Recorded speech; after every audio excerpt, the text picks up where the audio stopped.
Hi, I'm Shazrin, founding member of MAPAN. Malaysia is a country of immense natural beauty and resources, but with rapid economic growth and development, the need to protect our environment has become more urgent than ever.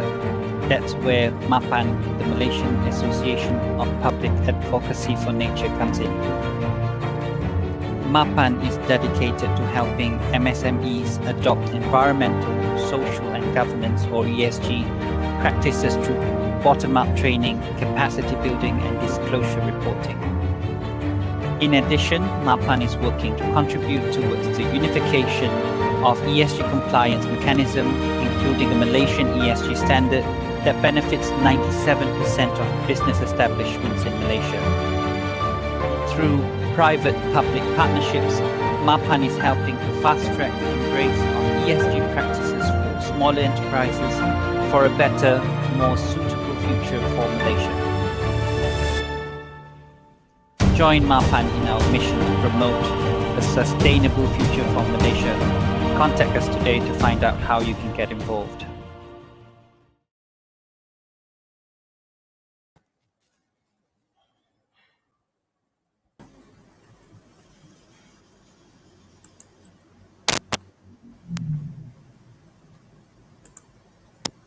And where is our speaker? Good evening, everyone. Welcome to MAPAN Evening Chat, brought to you by the Malaysian Association of Public Advocacy for Nature. And with me, I have our co-host, Fakrul. Say hi to the audience, Fakrul. Hi, everyone. Good evening. Hi.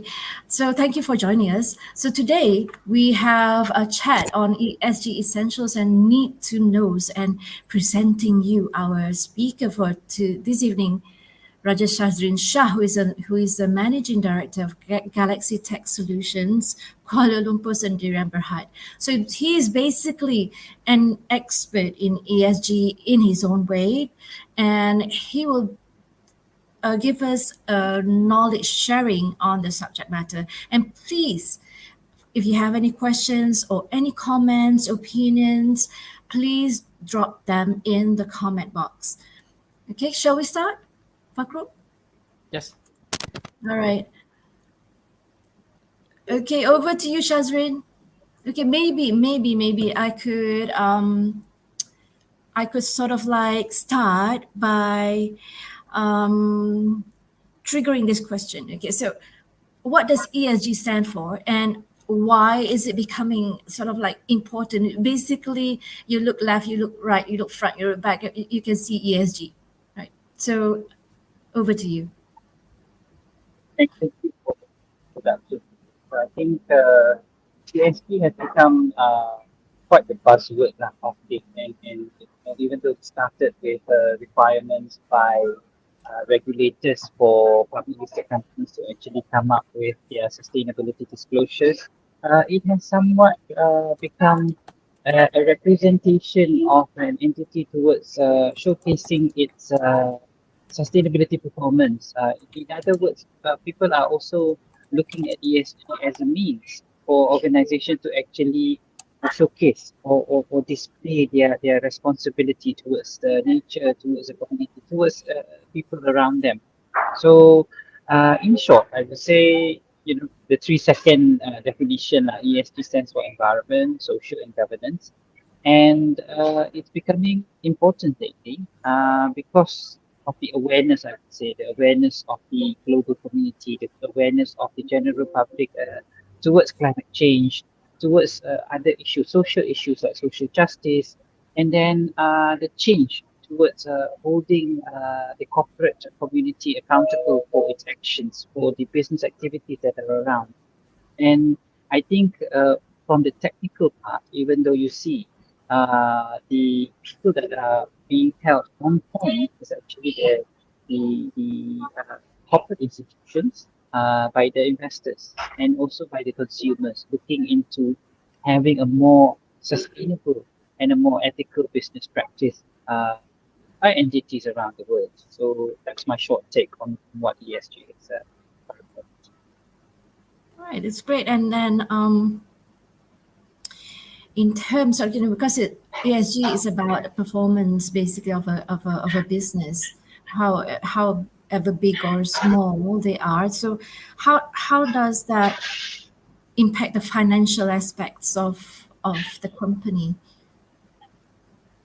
Okay, so I would take I will take this question from an angle. If you Google ESG, you will find tons and tons of resources of ESG, and this will always be presented in a from the lens of the investor. So it is always made for the consumption of investors, simply because uh, when we talk about sustainability in terms of ESG, you're talking about investors driving the force. So many studies have actually shown a strong link between ESG performance and financial resilience of organizations. And I think you can see this clearly between the correlation of asset prices and share prices with the um, report card, like if you want to call it, coming from ratings agencies towards organizations based on their ESG performance. So ESG is always looked at as a correlation of the risk that is exposed for these entities over a long period of time, which actually translate into the resilience of the company. And when the company is resilient, you will see to be it will be seen to be having a healthy cash flow, having a strong business, having a clear future, if you will. So I would say, like in a nutshell, you could say that companies with strong ESG scores from these ratings agencies, and ratings agencies can be in Malaysia. You're talking about FTSE 400, and some local companies in Malaysia, they are even listed in MSCI, Sustainalytics, and we have other rating agencies like EcoVadis, Bloomberg, and such. And companies with strong ESG scores on these ratings agencies are better positioned to handle crisis. This is the perception that I have. So hence higher value. Right.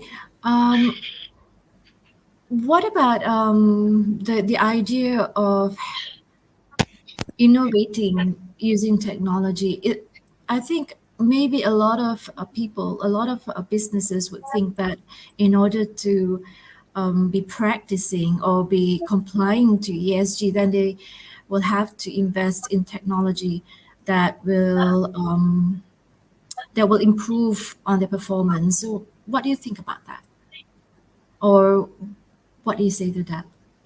Okay, so the difference between ESG and the conventional, like the old thought of sustainability, because sustainability is not something it was there before, but what ESG brought into the picture is actually the materiality part, the mapping towards what is material to your business activities in terms of impact it gives to the environment, impact it gives to the social, and impact it gives to the business.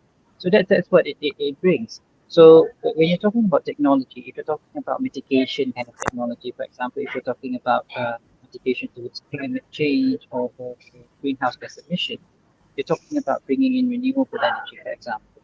So these are the hardware kind of investments that actually require the hard cash, requires the large capex at first.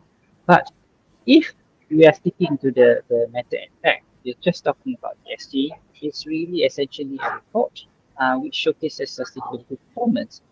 In a way, to say that ESG itself doesn't really cost the money, because it's about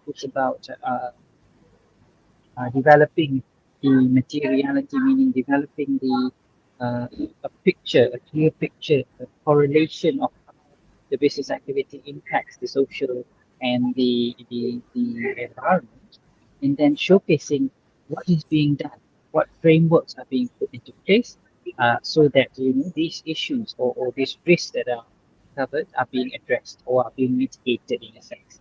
So there are technologies that are looking at mitigation, there are technologies that are to adaptation. But yes, so in other words, technology is essential. It will speed up the process. It will enhance the process of ESG adoption. But it is not something that is, I would say, a prerequisite.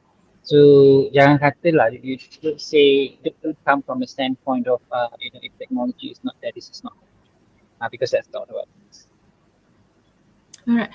Before do you have any questions already from the participants, or we can address that? Or before I pass over to Fakrul, if you have any questions, for to get Shazrin to share some more.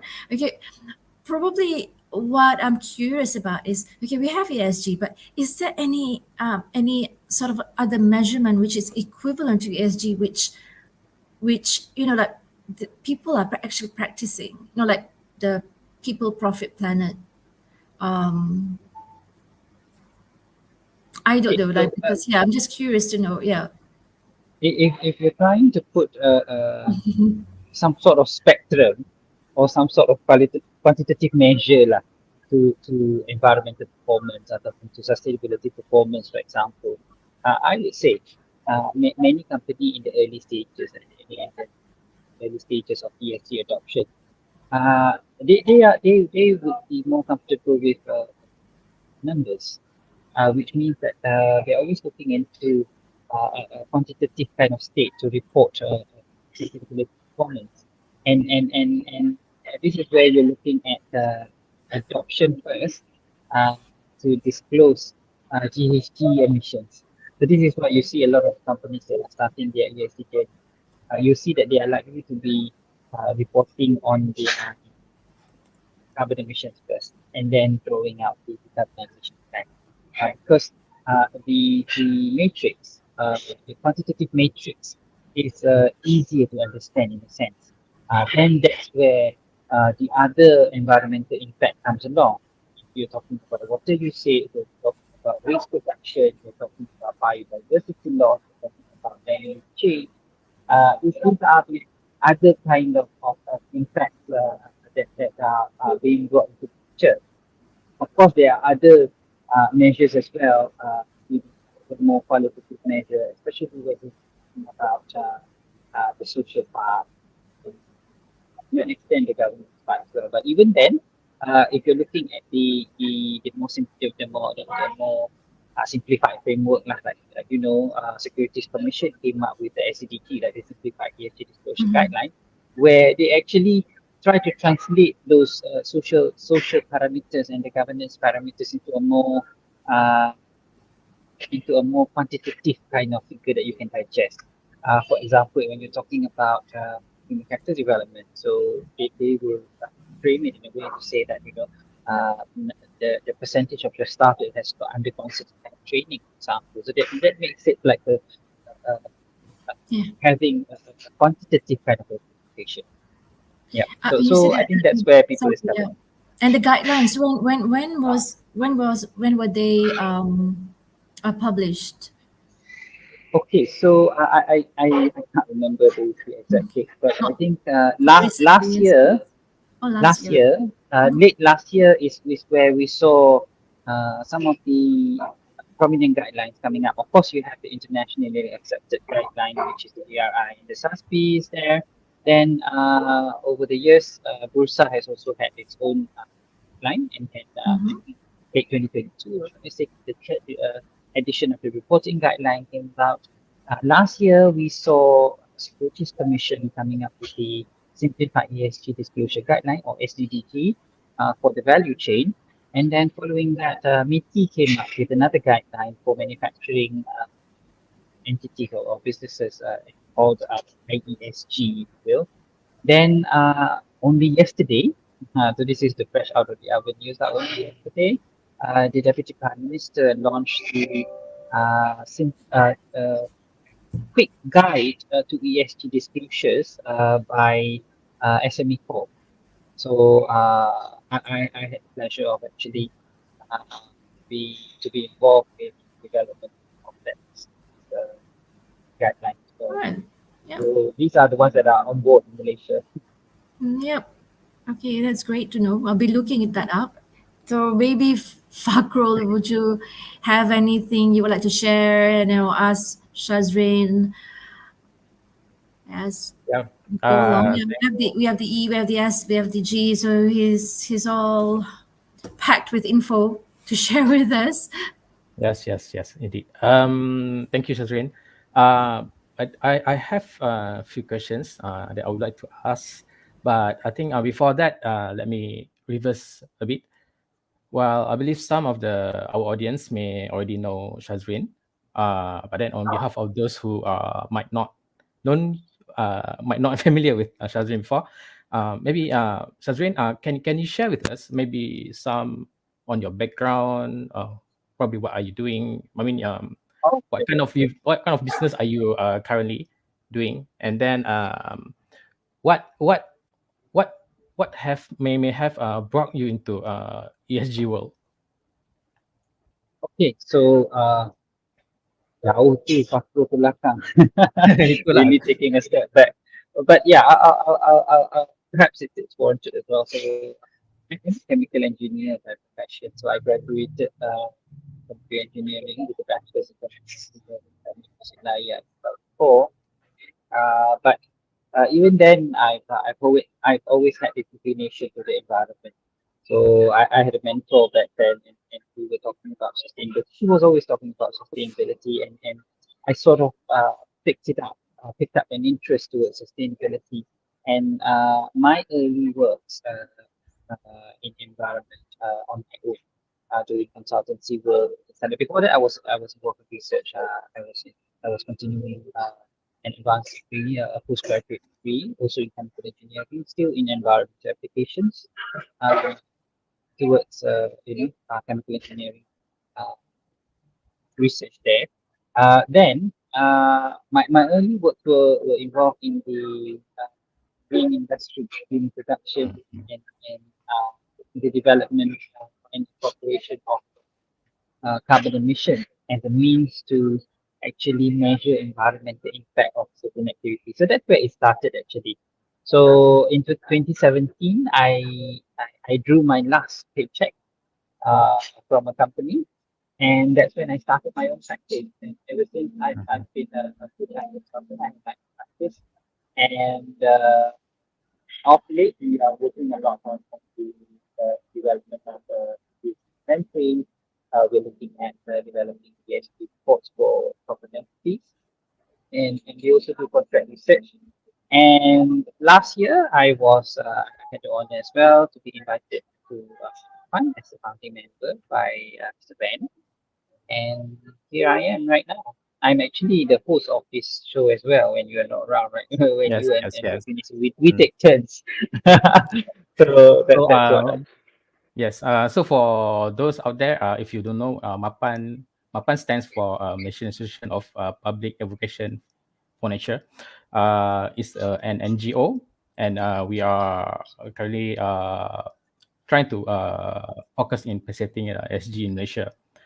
And Shazrin himself is one of the MAPAN, is one of our founding members, myself and also Sufini. And actually, these talks we are doing it every 2 weeks. So just keep following on. Okay, and next, Shazrin, my questions to you. Um, what are some of the key environmental challenges that businesses or organizations face today, and how can adopting ESG principles may help address these challenges? okay. So when you talk about challenges, because there's so many, I think we have to group it. Challenges that humanity face and challenges that businesses face. Because we are not scarce when it comes to challenge. So I think the major challenges that we face as humanity, like global things, we're talking about something that everyone is talking about is climate change. So this is the major challenge, and from climate change, you will see other related or interrelated challenges coming up. This leads towards source depletion. You know, because of climate change, for example, you're going to have your agricultural activities to be affected. Your water resources or your hydrological cycles would be affected. So that leads to other challenges like resource depletion. Then with the rising global population as well, you get other emerging challenges like waste management and uh, waste management and also pollution. So these are emerging global challenges that we face. Now, for companies, so if we talk about ESG, I think uh, you're talking about well, the main challenge would be resources, and these resources are not necessarily money, but you're talking about lack of know-how and expertise. Because even though there's so many people coming on board right now, I think that the practitioners are still lacking. So this is where training providers, NGOs such as MAPAN play a crucial role into uh, taking the lead towards developing more know-how, more individuals with sufficient know-how to actually conduct and we get people on board with ESG. So these are some of the more general challenges. Then, but these challenges are actually, when you look at ESG, since we're talking about ESG, like EPD, marketer for ESG, when a company adopts ESG, you need to improvement, betterment on sustainable practices, and this is where the challenges actually filter in, or rather you address the challenge head on by something as apparent as reducing environmental impact. And you can look at it the sense of reducing, increasing water efficiency or increasing energy efficiency within our organization, which will actually lead to cost savings and eventually better returns, better cash flows for the company. So from challenges also comes opportunities. You have to look at that. So the main motivation to be get involved with ESG is that the benefits that it brings to the company or organization itself. Correct. Okay, so I have to half agree with you over there because if you look at motivation, the drivers of ESG, uh, unfortunately, I will say number one driver right now is still regulatory requirement. So if you ask any Tom, Dick or Harry company, kan, first answer they will say, oh, because those are required. Which actually this is confined to the requirements of those are, you need to approve to be like to get into that money. The second kind of motivation comes from, oh, the clients are asking for it because we have clients in Europe, because we have clients support our product services. So therefore the clients are starting to ask for it. So the second driver is coming from the clients, the market or the market driven, right? And then the third one to baru the really the desire to invest the desire to take care of the earth, I think. So these are the three common groups of drivers towards ESG adoption. So okay, let me talk on behalf of MAPAN lah. So, so MAPAN is an NGO which promote adoption of ESG as one of our mission. What would be your, I mean, what can NGOs like MAPAN and also general public do to encourage more adoption of ESG principles within the business or organization or maybe public itself? Well, there's many things actually you can do with it. It's a very exhaustive list, but I would say the general public can promote ESG by orang Melayu kata cakna, by making it a point to support these businesses. At one time when we were still drinking Starbucks, one point in time when we were still drinking Starbucks, how many people actually go to Starbucks because the coffee beans were responsibly grown? When women are screening, when you buy your cosmetics, did you actually take care to look at the rabbit pictures to see that no animal was harmed in development. So these kinds of things, by supporting business, by supporting products consciously, having with it a set of values.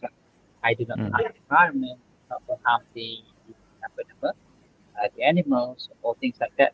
And you prioritize ESG by making sure businesses prioritize and showcase ESG into their products and service offerings. So this is one. And then, of course, get involved with advocacy and awareness campaigns like how we're doing right now, and try to promote the importance of ESG, especially penetrating into the value chain. So it has to extend towards the value chain and not be limited to just the government. This is where I think ESG has a potential to grow rapidly and get the adoption levels that we need and want.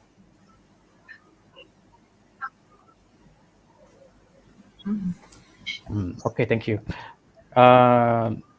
Maybe I think let me pass to Sufini back. Sufini, do you have any questions that you would like to add? Yeah, I was just trying to look up about the social pillar and also the governance.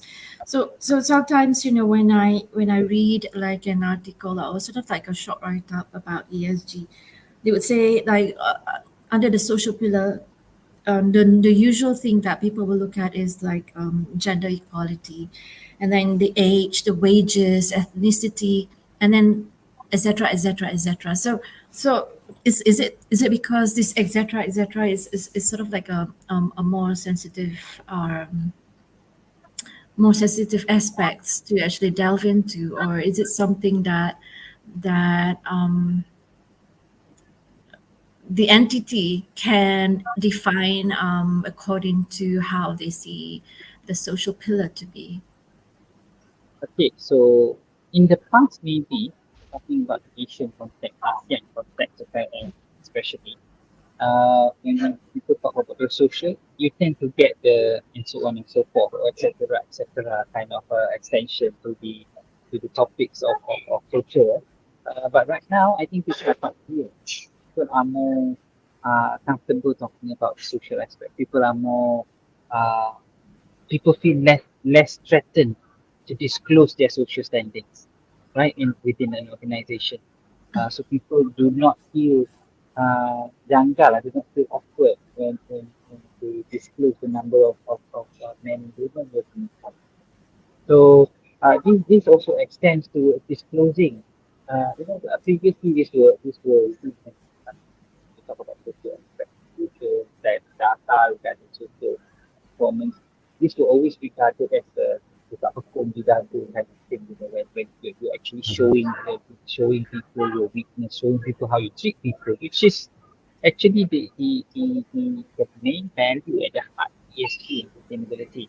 So people are more comfortable now. I think the global community is more comfortable. Businesses are more comfortable talking about fair labor practices. People are more comfortable to deliberately talk about design and selection of products or material to improve product safety. Dia bukan something that you get out of accident or bukan dapat added bonus, but it's actually deliberately people design products for safety. And the material selection was for safety. Ensure that you're not supposed to carcinogenic materials, for example, right? And then people are more deliberate now to say, when you send an email, for example, there's a declaration to say that there's data protection that are being put in place. People are more comfortable to talk about that.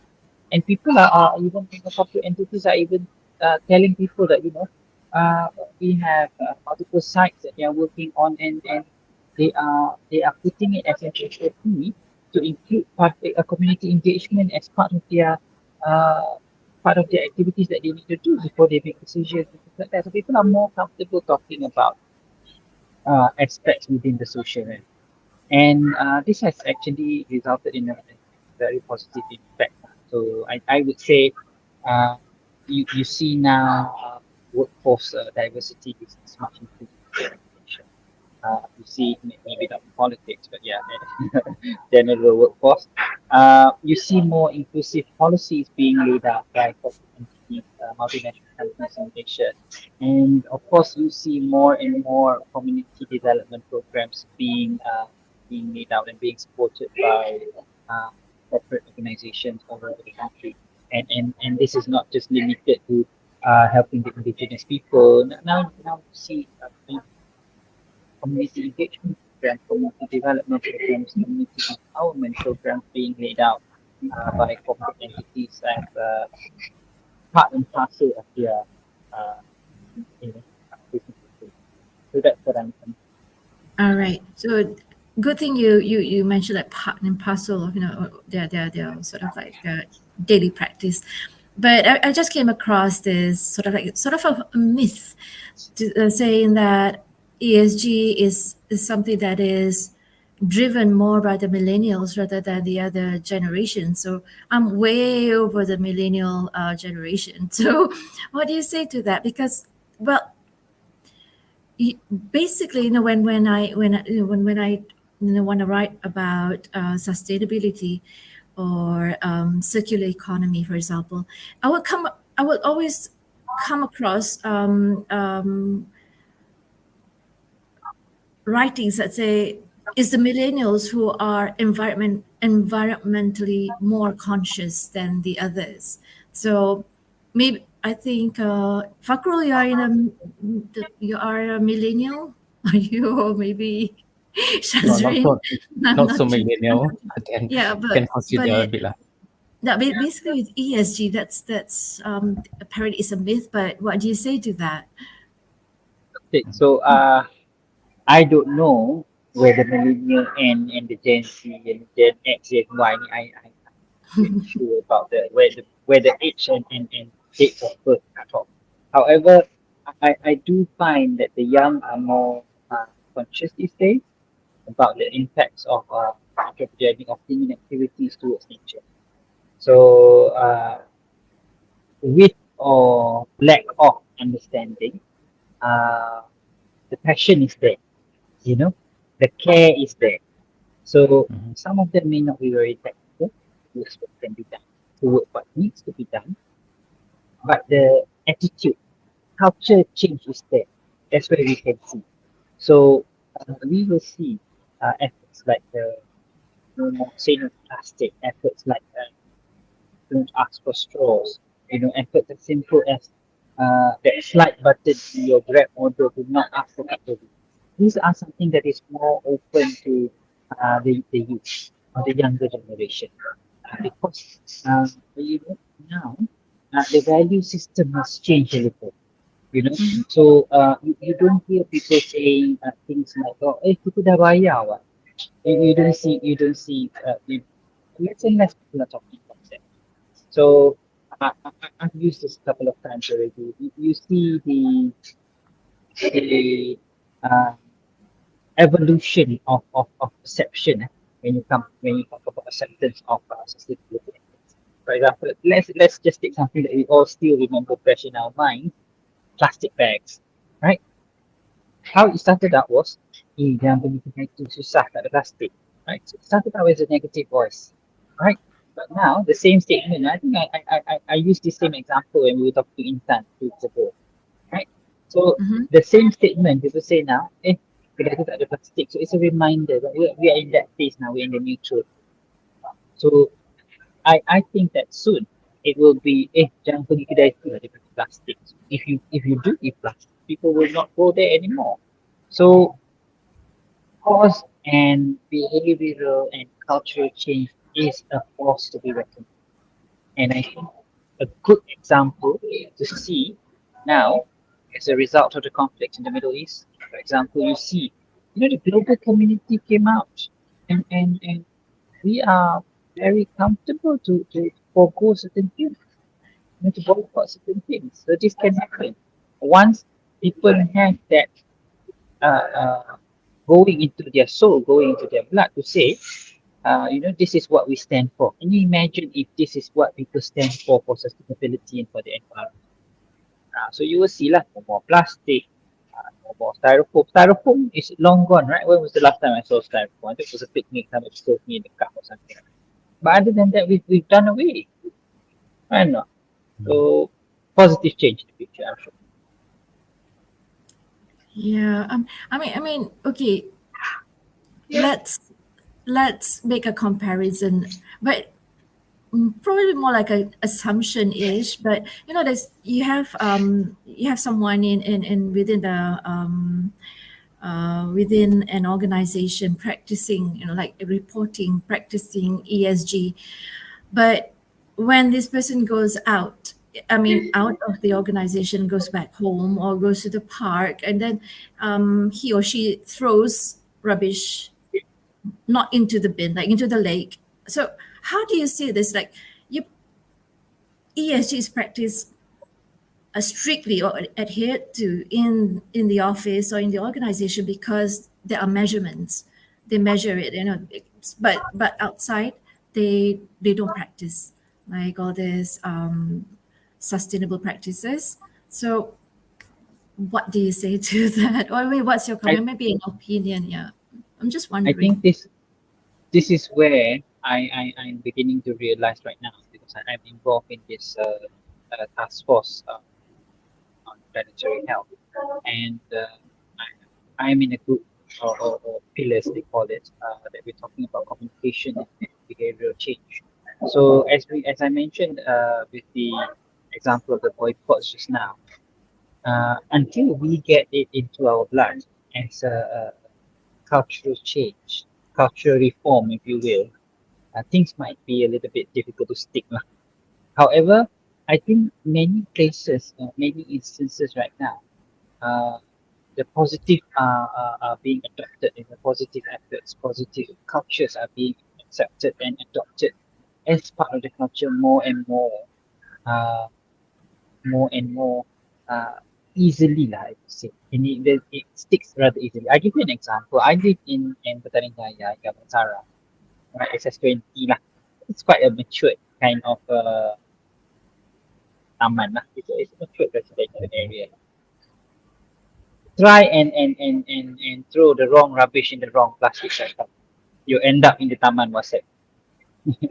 So we're not scared of the bandaran anymore, right? So what we're scared of, or what actually drives the change, is actually the neighborhood. This is when it has become a Community, culture. yeah. It has become a budaya. Yep. The environment. Yeah, you bring some of the neighbors. They bring the dogs and for a walk, right? And if the dog poops, and you don't pick up, Yeah. you're likely going to end up in the taman WhatsApp. So I think these are the kinds of negative positive kind of nudge that people need, and after a while, it becomes norm. It becomes norm. I think I personally feel embarrassed if I throw rubbish somewhere. I feel embarrassed if I use a plastic straw. So that's me, and I think I'm not special. I'm not a saint. So if it can come into me, likely it will come into the masses only sooner or later.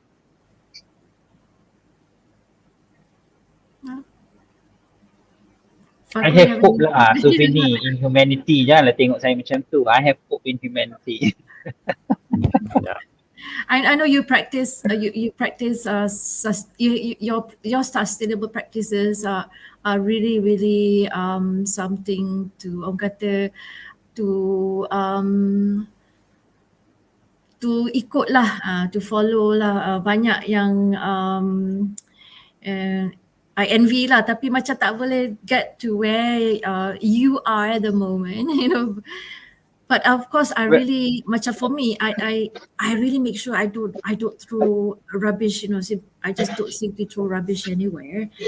Like because like you say, it's a behavioral change, and sometimes they throw rubbish all over the place at the park because they say somebody's gonna come and clean it up. So that's how it is, right? So it is. It will take time because no, there is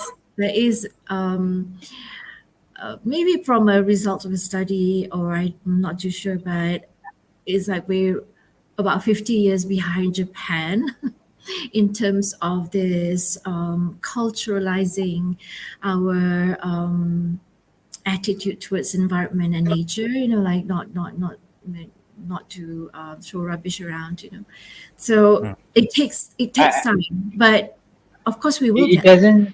doesn't take time actually, Sufini. Mm-hmm. I want to do a role playing with you, right? These people, the ones so called, you say throw rubbish everywhere and things like that, included it. You take ourselves even. The moment we land in Japan, terus kita jadi orang baik-baik, Yeah. Suddenly we are these conscious people who brings bags when we go out so that we don't throw rubbish because we know there's no rubbish bins outside. So why can't we do it in Japan and not back home? So this is the question that needs to answer. Is it the peer pressure that is not allowing us to do, right? Is it the convenience? Are the various stone sampahs being put around spoiling us? So this is where we need to get at the heart of it. We need to the sciences of behavior, of communication and cultural change to see how do we become ourselves in Japan. So if we have it in us, it's not that we don't have it in us. We can do it. Betul tak? Bila kita pergi Jepun tu baik. Pergi, not don't go Japan lah. You go Singapore, you don't cross the road simply, right? Hmm. When it's something that we can do. Marah orang Singapore tadi cakap. But it's something that we can do. So why is it that we can do it there and not do it back home? So I think this is the code that we need to crack. The riddle that we need to solve. Hang on, I'm going to stop my cam for a while. Yeah, I mean, I think okay, I think the other one that I would like you to sort of like talk about a bit. Hang on, my camera. Okay, is ESG here to stay, or as we progress, over time, there may be a realization from the practices of ESG that improvements we need improvements, right? And so these ESG pillars there might be additional pillars to the ESG. It becomes segi ke, I'm not too sure, but how do you see this evolving over time? Okay, some people say ESG is just a rebrand of sustainability, right? Some people say it's a repackaged SDG, right? But for me, I feel that in all these new framework, new methodologies, the new concepts, somehow they are driven by the current need of time. So right now, if you look at the drivers, and let's just look at the drivers. Just now I mentioned that people are saying this is all stemming from sustainability. It's not a new ideas. It's just you're talking about sustainability. How do you operationalize sustainability? Because sustainability is a concept, betul tak? Yes. So it's not something that okay tomorrow let's do sustainability. No, you need something to hold on to operationalize it. So when you talk about governments and moving communities at large, so this is where SDGs come in. It gives a direction, a destination for you to reach, so that you can picture what would the ideal sustainable situation be. Mm-hmm. So that's operationalizing sustainability in terms of nation, in terms of community. So ESG is another form. ESG is operationalizing it from the context of corporate, from the context of businesses. That's why businesses are the ones that are driving sustainability, that are driving or rather the engine of ESG. So maybe later we want to talk about NGOs driving it. So maybe if you want to look at ESG, it may not be the one size fits all kind of solution. You may have that extra pillar coming about as you mentioned just now, Sweeney. So we don't know, but I think that it will evolve. It will evolve, and it's not likely to disappear so soon. It may evolve into something that is going to be more widely applied. It may become compulsory to legally compulsory by regulatory requirement. May extend beyond that, right? New features, new pillars may be added on. based on the needs in the future. So I really don't know, but I would say that it's here. It likely it will be here for a while. Likely frameworks are going to be more extensive. Are going to be more. There'll be more coverage, and regulatory frameworks are going to be more stringent. This is what I see, because unless we can solve the problems of sustainability, the problems that are facing us as the global community, as human beings, as men, or as human beings, let's not say men, kind of very gender specific. As human beings, we're gonna we still need this. We still need this. I don't know if you're aware, 2023 global average temperature, we crossed to 1.5 degrees. We crossed to 1.5 degrees. The highest temperature, global average temperature was 1.53. The average is now 1.53, 0.03 exceeding the target that we are so scared of. So I read that. I read that. But still, at my level, at our level, we're talking about this every day, mind you. I'm still thinking, so now what would be the catastrophic kind of effects that we are going to be expecting? This is the other thing lah, the time value, the horizon. Because you're looking at, you're doing something now, and the effect doesn't come immediately, isn't it?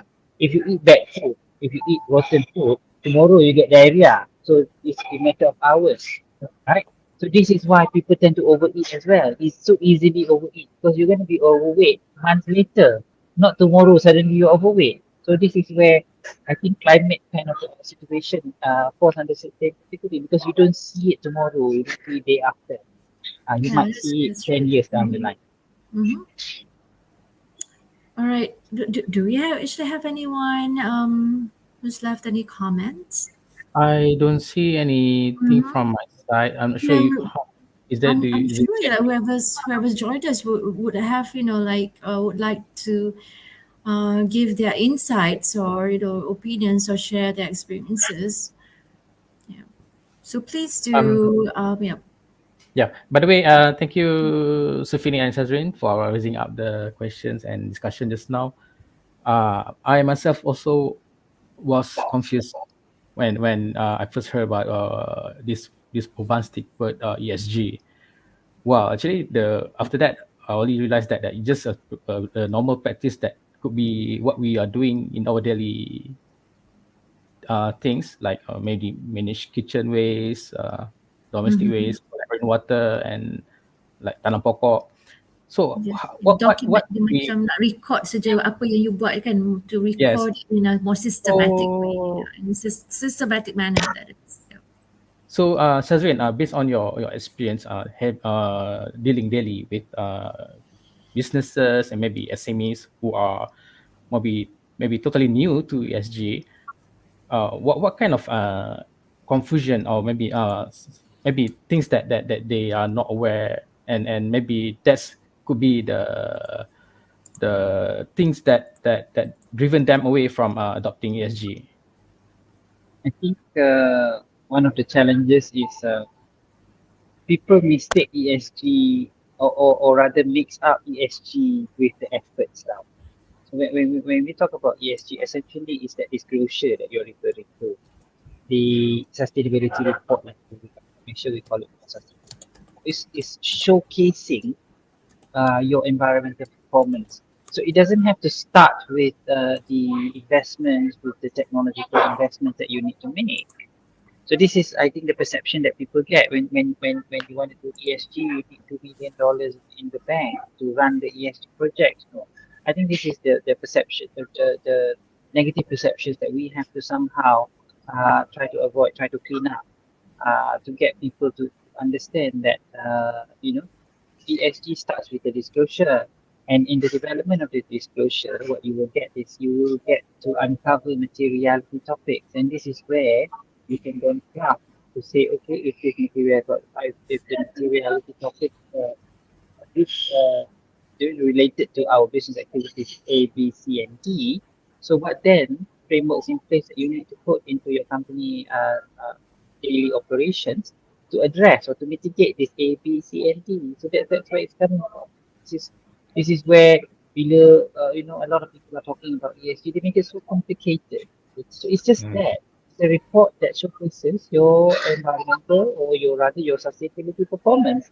And you use this to craft where the impacts are going and use that then to put in place, or if the damage is coming from this, what alternatives I can do.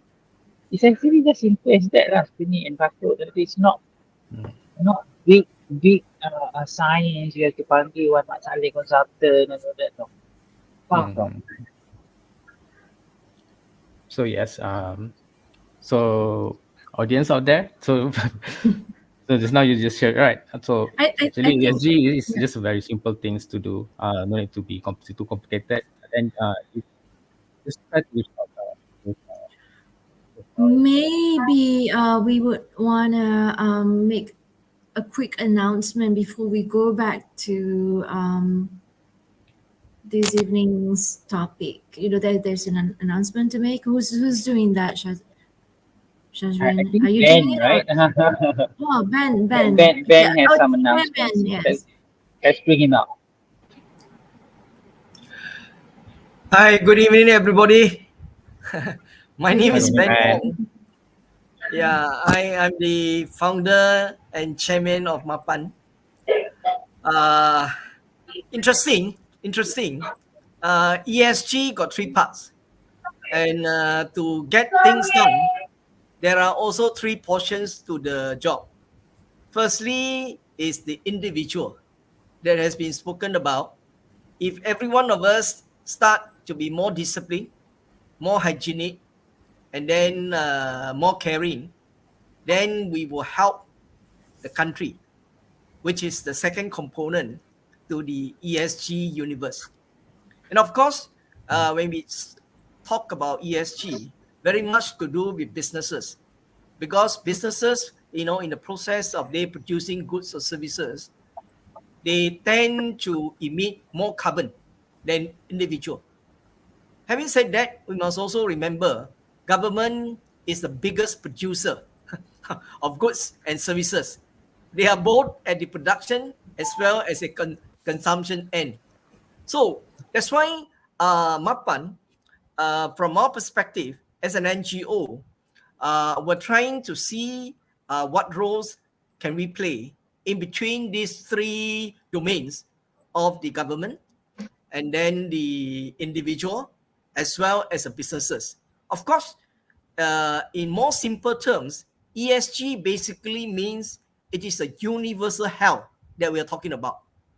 If the environment is okay, the society is well taken care of, and then the governance are in place, each one of us will be in the best possible health position.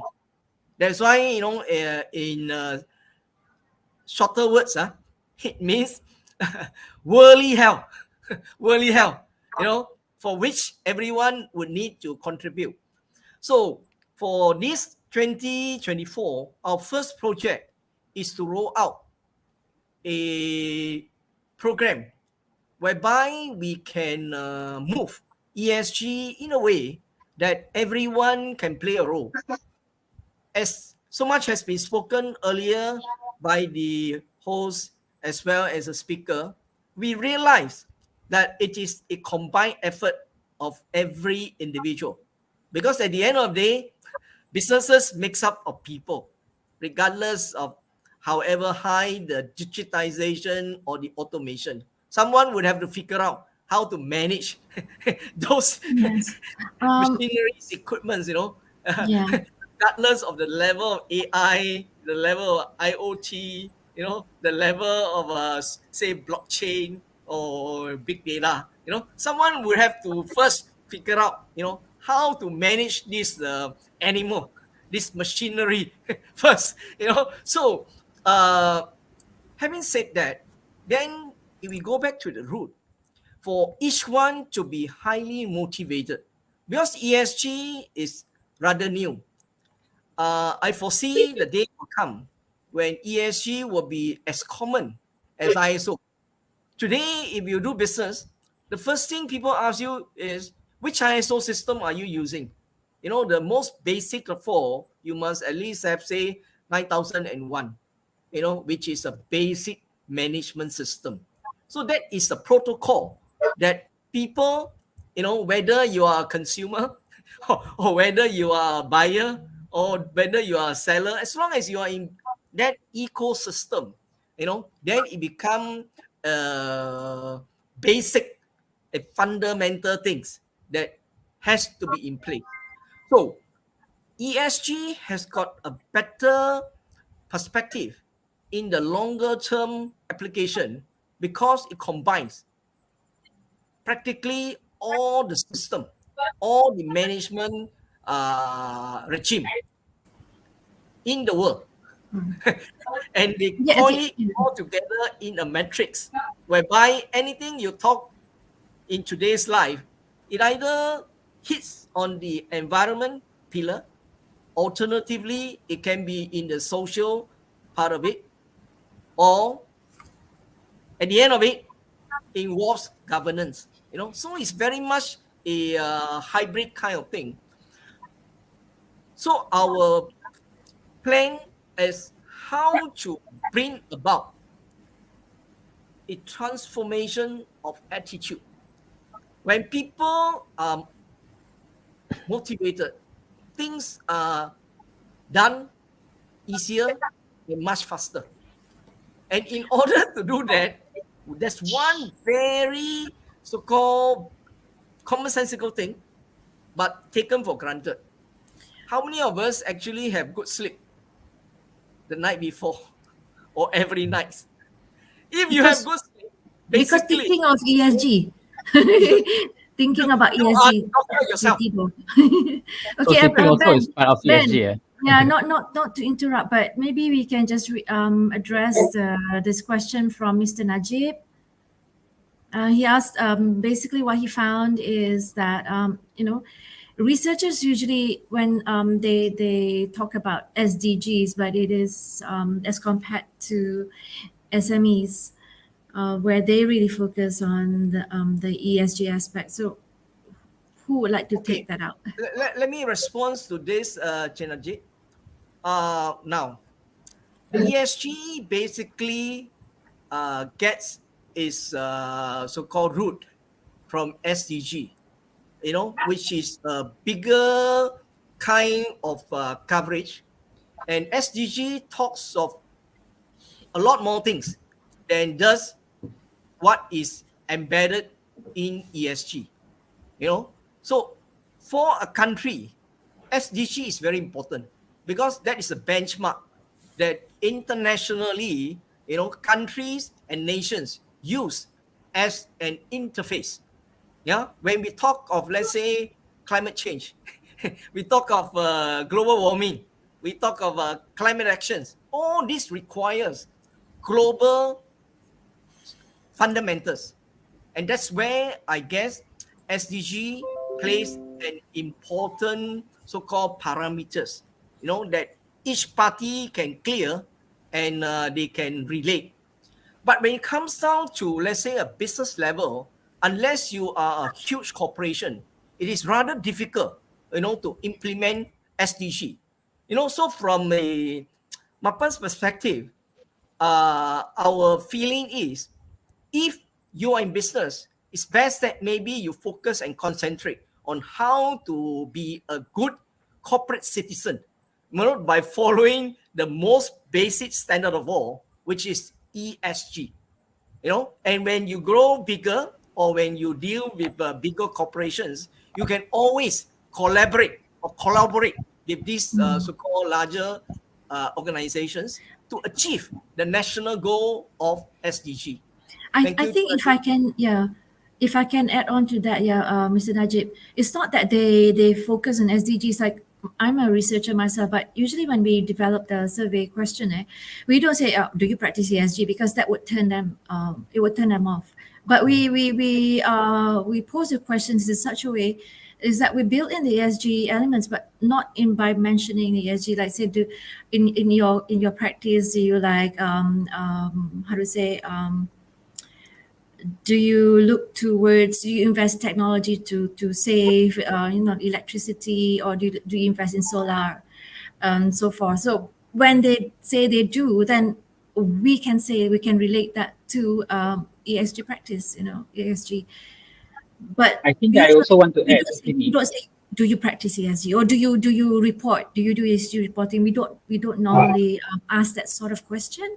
So in our outcome of the study, we definitely don't have the ESG per se, but we do have like the sustainability element built into it. Yeah, if I can add also, I think when we're talking about alignment, we should realize that the operationalizing of SDG and the operationalizing of ESG is very much different. Right? At the spirit of ESG is talking about disclosing sustainability performance to be the driver of change. When you're talking about SDG, they have actually put out targets for you to achieve, very much target driven. So the spirit is very much different. Uh, and the parties that are involved to drive the efforts are also different. So I think when Mr. Najib says pointing out the researchers, these are actually research towards developing technologies or developing frameworks, I guess, or even developing matrices to measure success and progress towards SDG and for SMEs and for the country even. For ESG, it's a slightly different approach because you cannot measure ESG like you measure SDG. You can only measure adoption, and because the target remains the same, the global targets remains the same, and it emulates SDG targets as well. Sorry, just now I was giving the background, to what we wanted to do to bring in this course on increasing productivity, because we must realize to undertake ESG exercise, there are costs. And from the business standpoint, it must be worthwhile, whereby at least if you can reduce costs, then it's self-paid. If you can increase productivity, then it is also a transformation for the company. Yeah. But all this boils down to one simple fact. That is, every member of the enterprise are highly motivated. And in order to have that high motivation, the best bet is to ensure, at the very least, every member of the organization every member of them has a good sleep the night before they come to office.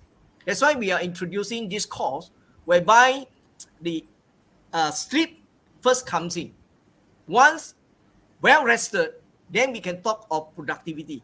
We can talk of taking up the challenge of ESG, because it is becoming a business imperative now. It is no longer a question of choice whether you need to do or you don't have to do, whether you are big, you should do. When you are smaller, you need not do anything.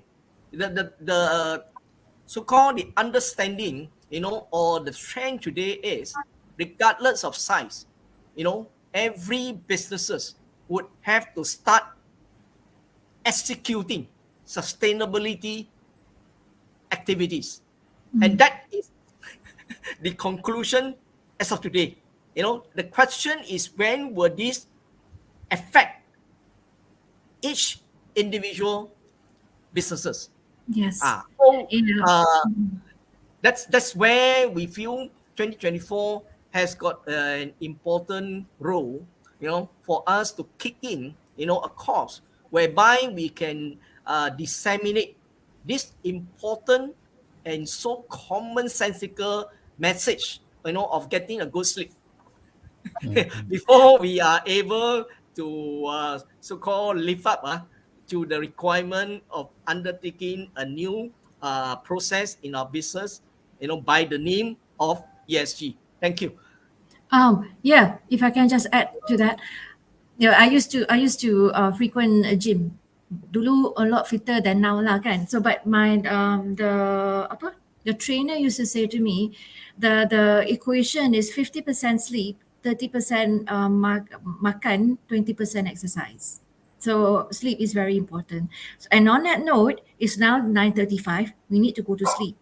We need to have enough sleep. So maybe Shazrin, you would like to do a bit of closing on what you've spoken about today. Yeah, maybe a minute or two. Well, I talk about Oh, tak boleh dengar. that, Dia macam hilang. is it better now? Tadi macam dia ada some noise a bit. Okay, now it's the okay. internet is going to sleep already. Right. So I talk about ESG every day.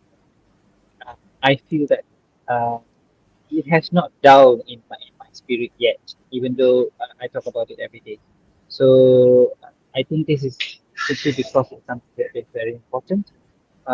It is something that is requiring more people to adopt and more efforts to be put into achieving the goals. I think communicating the whys and the hows are very important.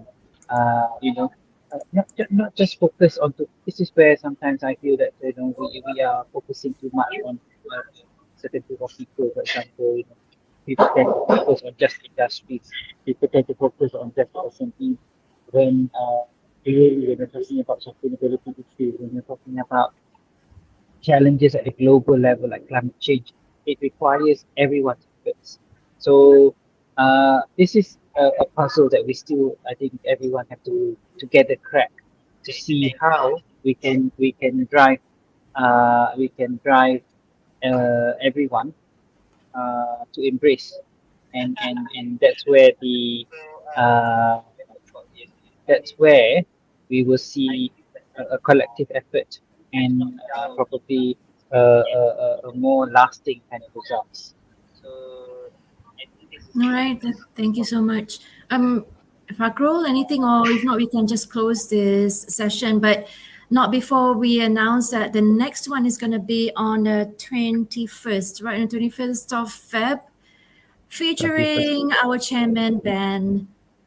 And Ben we don't have the topic yet from Ben, but we will share on LinkedIn and on our Facebook, YouTube, the banner, and we hope to see you again in our next session.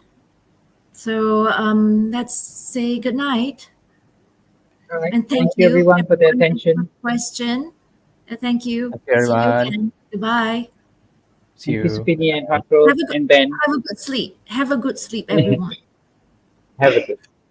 We will post the details of the course in our LinkedIn, Facebook, and other social medias. So just follow us. Okay, thank you, everyone. Okay, good night.